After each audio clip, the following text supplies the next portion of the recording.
Iran की तरफ से सख्त वार्निंग भी आई है कि मुश्तबा हमनई हमारा पहला टारगेट है। हमने उनके लिए डेथ मार्क जो है लगा दिया। 1.5 से 2 करोड़ लोग जो हैं इसमें शरीक होंगे। घटिया दुश्मन कोई भी शरारत कर सकता है। आज से शुरू होने वाली जो रसूमात हैं ये 7 रोज़ तक जारी रहनी है। तो वहाँ पर वाज़िया तौर पर ईरान का बयान सामने नज़र आता है कि अगर इसराइल ने कोई ऐसी हरकत की, आम लोगों को निशाना बनाया या मुश्तबा हमनई पर जो है हमला करने की कोशिश की, तो फिर उसको ऐसा सबक सिखाया जाएगा जो तारीख में याद रखा जाएगा और उसका नामो निशान सफ़ाए अस्तित्व मिटा दिया जाएगा। आयतुल्लाह खामनई के जनाजे के दौरान किसी किस्म की शरारत बर्दाश्त नहीं की जाएगी। अगर इसराइल ने किसी किस्म की शरारत की तो उसका अंजाम मौत होगा।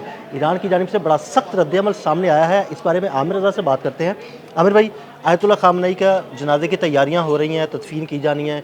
इस दौरान ईरान की जानिब से बड़ा सख्त रद्दअमल आया कि जनाब जनाजे के दौरान अगर किसी भी किस्म का कोई हमला किया गया तो उसका ऐसा सख्त रद्दअमल दिया जाएगा कि इसराइल में तबाही और बर्बादी के मनाजिर नज़र आना शुरू हो जाएंगे। जी बिल्कुल, आपने सही कहा कि ये इस तरह के हदशात जो हैं वो इंटरनेशनल मीडिया पर इस वक्त जो है कहे भी जा रहे हैं और ईरान की तरफ से सख्त वार्निंग भी आई है। ये सारा मामला उस वक्त सामने आया जब एक इजरायली अखबार ने एक इजरायली डिफेंस मिनिस्टर जो थे, कार्टर्स उनका नाम है, उनके हवाले से एक बयान जारी किया और उन्होंने उसमें कहा कि मुश्तबा हमनई हमारा पहला टारगेट है और उसके लिए हमने उनके लिए डेथ मार्क जो है लगा दिया। ये उनका बयान था, जिस बयान के बाद अंदेशा ये था कि जब तजवीज़ तकवीन की जाएगी, ये कि इतने माह से ये पेंडिंग है और अब इसमें करोड़ों लोगों ने शिरकत करनी है। 1.5 से 2 करोड़ लोग जो हैं इसमें शरीक होंगे। मुश्तबा हमनई भी आखिरी रस्मात में शिरकत कर सकते हैं, आखिरी रस्मात में शिरकत कर सकते हैं और ऐसे मौके पर घटिया दुश्मन से आप क्या तवक्को कर सकते हैं?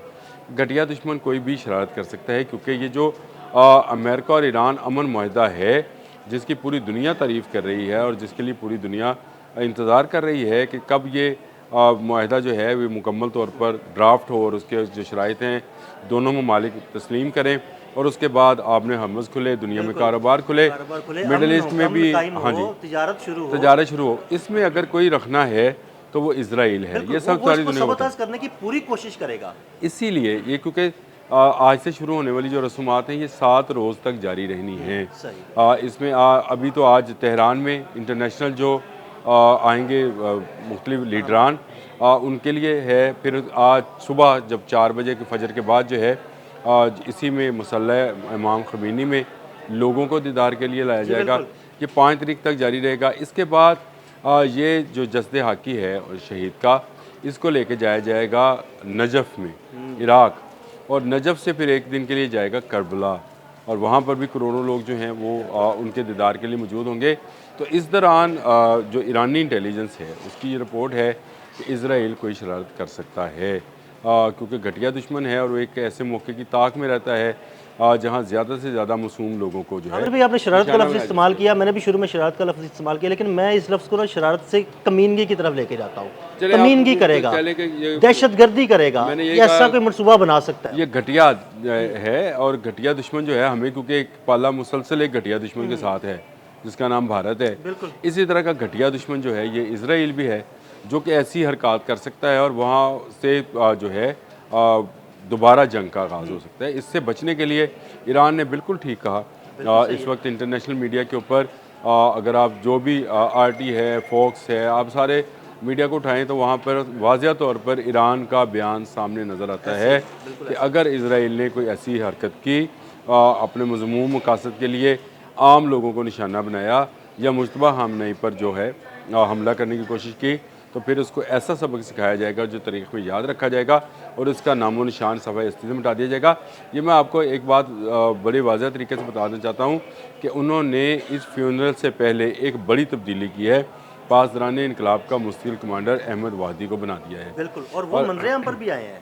और अहमद वाहदी वो शख्सियत है जो कासिम सुलेमानी के साथी था और इसके बाद आपको पता है पाकपुर को शहीद किया गया था, जो पासदारान इनकलाब को लीड कर रहे थे। लेकिन ये उनसे ज़्यादा जंगजू और पावरफुल आदमी है। ये समझा जा रहा है कि इस वक्त ईरान में अगर किसी के पास पावर है तो वो अहमद वाहदी हैं और इनको लगाने का मकसद ही यही है कि इस फ्यूनरल के दौरान अगर कोई घटिया दुश्मन जो है अपना घटियापन पर उतरता है तो फिर उसको ऐसा सबक सिखाया जाए, क्योंकि ये वॉर स्ट्रेटजी का माहिर हैं।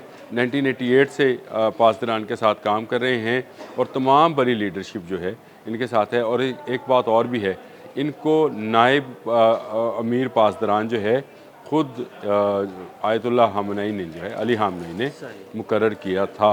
और उसके बाद से जब पाकपुर बन गए तो ये जो थे ये ज़रा साइड लाइन पर हो गए, लेकिन अब इनको जो है दोबारा लगाया गया है। मुस्तफ़ा ख़ामेनी के बहुत करीबी समझे जाते हैं और इसीलिए तमाम सिक्योरिटी मेजर्स जो हैं वो उठा रहे हैं। ना सिर्फ जो है वो सरहदी इलाके जो इराक़ के साथ लगते हैं वहाँ पर, बल्कि जो समंदर में आपने हमस के इलाके हैं उन पर भी उनका मुकम्मल कंट्रोल है। ये ख़ुद कमांड एंड कंट्रोल कर रहे हैं। इन्होंने जो दीदार करना था वो कल कर लिया रात को, और अब ये जो है इस सूरत में संभालना शुरू कर दिया। जी जी जी बिल्कुल, इन्होंने अपना कमांड एंड कंट्रोल सेंटर जो है वो उन्होंने एक्टिव कर लिया है। और उनके जासूसों की ही ये खबर थी कि इसराइल कोई ना कोई ऐसी हरकत कर सकता है, जिसके बाद उन्होंने सख्त बयान जारी किया और उन्होंने कहा कि फिर ऐसा सबक सिखाया जाएगा जिसकी दुनिया में नज़ीर नहीं मिलती और कोई इसको बचा नहीं पाएगा। देखिए, मैं आपको एक बात बता दूं, अमेरिका ये वार्न कर चुका है इसराइल को कि अब उसने कोई हरकत की तो अमेरिका साइड पर हो जाएगा। अगर अमेरिका साइड पर हो गया तो फिर तो ईरान उसको सफ़ा-हस्ती से मिटा देगा। यही मसला है कि इसराइल को ये सोचना चाहिए कि वो जो शरारतें लेबनान में, गज़ा में, फ़लस्तीन में या शाम में कर रहा है और उसका अंजाम उसके लिए मौत के सिवा कुछ नहीं हो सकता। ये अपनी मौत ख़ुद मर जाएंगे अगर ये इन्होंने इसी तरह से सारी दुनिया पर जंग मुसल्लत की। तो फिर ईरान जैसे कई ममालिक हैं जो इस बात को सोच कर बैठे हैं कि ये कुछ हरकत करे तो इसको सबक सिखाया जाए। देखें, ये अभी तो कमज़ोर मुसलमान ममालिक की तरफ देख रहा है और उन पर हमला करके टेस्ट कर रहा है कि कौन से मुल्क में कितनी क़ुव्वत है। ईरान को इन्होंने टेस्ट करने की कोशिश की। ईरान ने अपने बैलिस्टिक मिसाइल से इनको बता दिया कि मेरे पास वो क़ुव्वत है जिसके लिए जहाज़ उड़ाने की ज़रूरत नहीं है, जिसके लिए कोई टैंक्स की ज़रूरत नहीं है। मिसाइल्स हैं, उनको लॉन्च किया जाएगा और ऐसा लॉन्च किया जाएगा कि उनको रोकना मुश्किल हो जाएगा। ईरान को की एक ही प्रॉक्सी हिजबुल्लाह ने तो अपने फाइबर ऑप्टिक ड्रोन्स के ज़रिए इनके टैंक्स और इनकी बख्तरबंद गाड़ियाँ तबाह करके दिखा दिया कि अगर ज़मीनी पेशकदमी होगी तो ईरान समेत उसकी प्रॉक्सीज़ क्या काम कर सकती हैं। इवन हौज़ीज़ ने भी ऐसे रॉकेट्स दागे जिसका शायद इसराइल को अंदाज़ा भी नहीं था कि इनके पास इस रेंज के रॉकेट्स भी होंगे। तो ये एक वो सूरत हाल है जिसमें इसराइल जो है, अगर अब कोई हमाकत, शरारत या घटियापन, जो भी आप इसको लफ्ज़ इसका नाम दे लें, करेगा तो तेहरान उसको एक बड़ा सबक सिखाने के लिए बिल्कुल तैयार है। और मेरा ख़्याल है अमेरिका को अमन माहिदा बचाने के लिए, ईरान के साथ जो होने वाला माहिदा है, दुनिया की ट्रेड बचाने के लिए, दुनिया की जो है समुद्री रास्तों को खुला रखने के लिए इसराइल को लगाम देनी होगी और ये अमेरिका की ज़िम्मेदारी है। इस माहिदे की पहली शिक ये थी कि अमेरिका इसराइल का ज़िम्मेदार होगा। अमेरिका अगर साइड पर होता है तो इसराइल जुर्रत नहीं करेगा और अगर आशीर्वाद अमेरिका देगा तो फिर जंग बड़े पैमाने पर शुरू हो सकती है, जिसके लिए हम दुआ गो हैं कि ऐसा कुछ ना हो। बिल्कुल, बहुत शुक्रिया आमिर भाई। आमिर भाई ने बड़ी तफसील के साथ इस सारे मामले पर रोशनी डाली। मज़ीद अपडेट्स के लिए हमें फॉलो करते रहें। अदील अहमद और आमिर रज़ा को इजाज़त दीजिएगा।